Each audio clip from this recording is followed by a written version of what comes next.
પૈસા કમાવા માટે લોકો કયા લેવલ સુધી જઈ શકે છે એનો એક કિસ્સો અમદાવાદમાંથી સામે આવ્યો છે।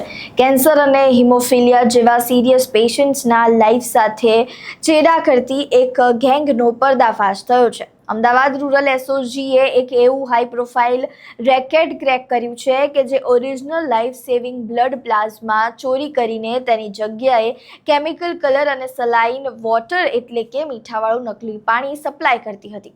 શું છે સમગ્ર માહિતી વિગતે ચર્ચા કરીએ। નમસ્કાર, આપ જોઈ રહ્યા છો ચક્રવાત ન્યૂઝ। હું છું આપની સાથે નિધિ।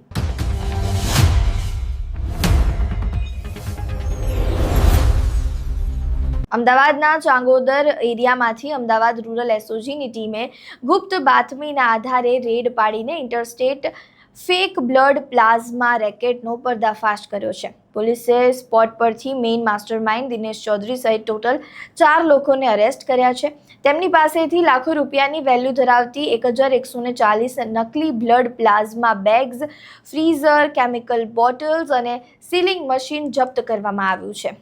પોલીસ ઇન્વેસ્ટિગેશનમાં જે મોડસ ઓપરેન્ડી સામે આવી છે તે જોઈને ભલભલા હવે ચોંકી ગયા છે। આ સ્કેમનો જે કિંગ પિન દિનેશ ચૌધરી અગાઉ એક ફાર્મા કંપનીમાં પ્લાઝમા કલેક્શન એક્ઝિક્યુટિવ તરીકે જોબ કરતો હતો।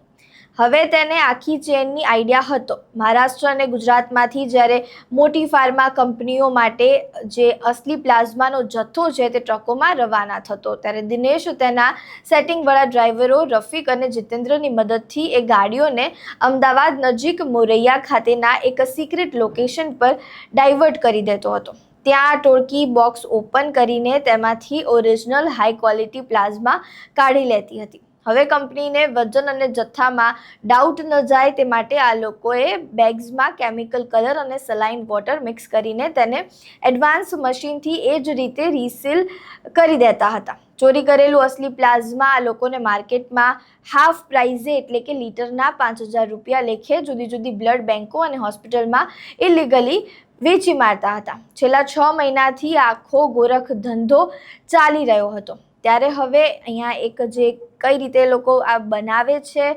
નકલી પ્લાઝમા તેનો વિડીયો સામે આવ્યો છે। અહીંયા એ વિડીયો જુઓ।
વિડીયો તમે જોયો. પોલીસ દ્વારા અત્યારે તપાસ હાથ ધરવામાં આવી છે.